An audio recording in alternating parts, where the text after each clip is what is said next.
If you want to get your body moving more, but you don't want to spend a ton of money or rely on a group of people or have to join a team, I've got a list of affordable athletic hobbies for you, no gym required. I'm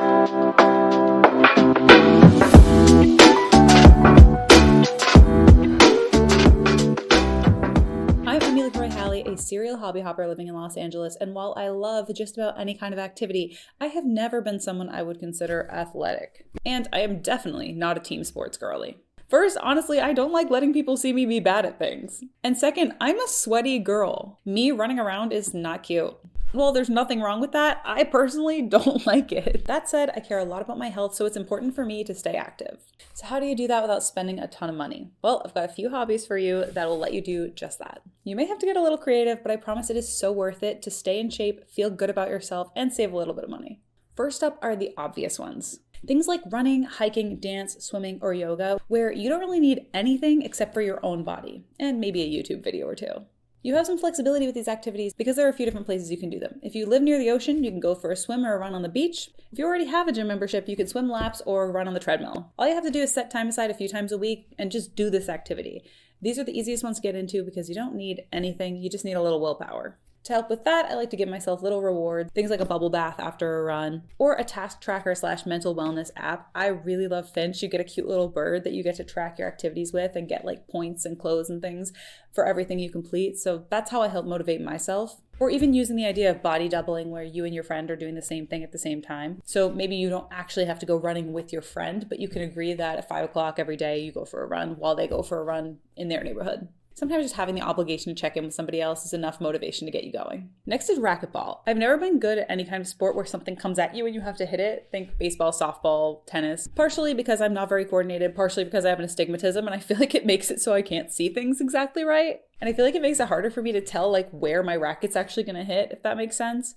But I found that it's a little bit easier when I'm playing racquetball because I am responsible for all the movements. If you're not familiar with racquetball, you've probably seen it in a local park. It's basically a big wall in the middle of kind of a caged-in area, and people just play by themselves, hitting a ball, which is called a racquetball. It's a little different from a tennis ball. It's smooth, harder, and a little bit smaller. You basically hit it at a wall, it bounces back, you hit it again, and you're kind of playing tennis alone. Personally, I really like racquetball because nobody's relying on you. So it's like trying tennis without a teammate that's going to get pissed off or another person on the other side that has to keep waiting for you to go get the ball when you don't hit it. And it's kind of fun to challenge yourself to see how many times you can hit it without missing one. Plus, you get like a ton of steps while you're doing it. Sometimes I'll hit like 5,000 steps just playing racquetball for an hour. Plus, you don't need to be on any set schedule. You can just go to the park whenever you feel like it and play, assuming that one of the courts is open, and the park near my house are always open. You will need a little bit of equipment, basically just racquetball, which are just a couple dollars for a tube of 3 if you go to a big box store or order online, and a racket. I think technically a racquetball racket is a little bit different than a tennis racket.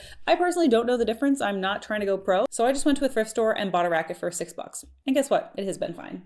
When it comes to pretty much any activity, I like to see if I can buy a used version first, prove to myself that I will use it, and then if I really like an activity or I'm getting more serious about it, I'll upgrade to new gear. But getting started with something from the thrift store really just does the trick to tell me if I like it or not.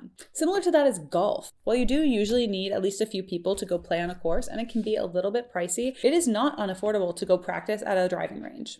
And especially if you're going by yourself, who cares if you're not good at it and nobody's gonna know? In my experience at driving ranges, you only have to pay the cost of a bucket of balls. And a small bucket can range anywhere from like $7 to $10. So I usually never spend more than that. You are gonna need clubs, but you don't necessarily need a whole set if you are just going to a driving range. I bought a driver and a 7-iron at the thrift store, and those have been fine, just practicing getting used to how to swing and how to hit a ball. I've never taken formal lessons, and I have no idea if I'm doing things right, but I watch a lot of YouTube videos and I like to go practice. It's a fun thing to do. It gets me out of the house and into the sunshine, and I'm definitely getting better at it. Another physical activity you can do with very little investment is cycling. Especially if you live in the city, there's usually a set of bikes that you can borrow for just a few dollars an hour. In LA, they're called Metro bikes. I think in New York, they're called city bikes. While I love spin class, I'm not a big cycler outdoors. I am afraid of getting hit by a car, but I always thought it would be fun to go ride down some of the bike paths, like the Strand along the PCH or the Chandler bike path in the Valley. And it lets you cover a lot of ground without having to worry that much about traffic or cars.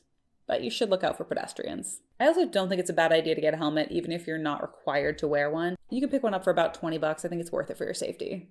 These next two will require a gym membership. I'm sorry, I know I said no gym, but I'd be remiss not to mention them. If you go to any of the popular gym chains, like I go to LA Fitness, they have a bunch of punching bags hanging in their group fitness room. Once in a while, I'll go just punch and kick at them a little bit. I don't know what I'm doing, but you could watch some videos online and kind of figure out some moves to practice. Another great one is weightlifting. You're definitely going to need a gym for something like that unless you have a home gym. I will go do this by myself, but most of the time I go do it with my husband. And something that's cool about weightlifting is that you can really track your progress. So knowing that you are getting stronger feels really good if you're somebody who likes statistics and data like I do. So there are a ton of other solo physical activities that are a blast to do that I haven't gone in depth with because they do cost a lot of money. Things like kayaking, paddleboarding, surfing, skiing, snowboarding, they're all so much fun, but they do cost a lot of money to either join a gym, buy the gear, take classes, whatever. What's your favorite solo physical activity? Oh, that doesn't sound good actually. So what did I miss in my list? Let me know in the comments below. And thanks for watching. Bye.